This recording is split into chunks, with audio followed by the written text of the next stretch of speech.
I want to close with the voice of a young soldier who wrote us from Iraq close to the end of his tour. He came home to become one of the leaders in Iraq Veterans Against the War, and he served as chair of the board prior to Camilla's taking the helm. His piece is called Duffel Bags. As I leave my metal box that I have called home for the last year, I carry 2 duffel bags. The first is full of gear and clothing that has offered me survival and protection. The other bag is harder to see with the uncompassionate eye. I have filled the second with guilt. The shame for the part I have played in this campaign in Iraq. It is more useless than the first, however, it is a burden I must carry.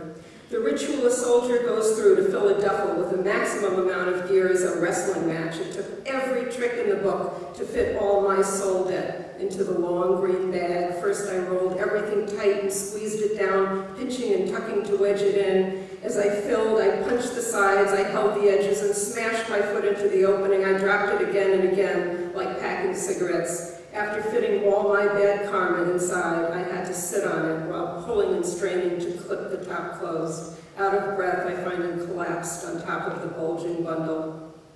The duffel will be dragged around with me, perhaps for the rest of my life, from home to home, town to town, until I'm too old to lift it. Then I will lay down beside that large duffel and crawl inside to die.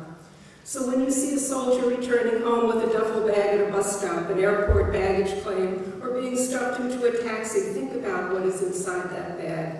It might be rolled clothing of browns and tans, or it could be dark secrets that he will never reveal to his family.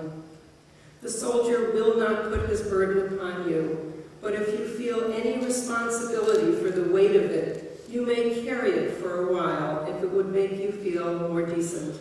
And if you forced him to open it, perhaps everyone can take a little with them to relieve the strain of those who served.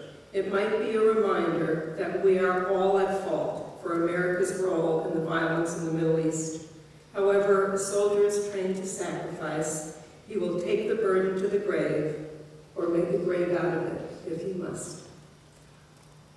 Military Families Speak Out says, not one more day, not one more dime, not one more life, not one more lie. End the occupation, bring our troops home now, and take care of them when we get here.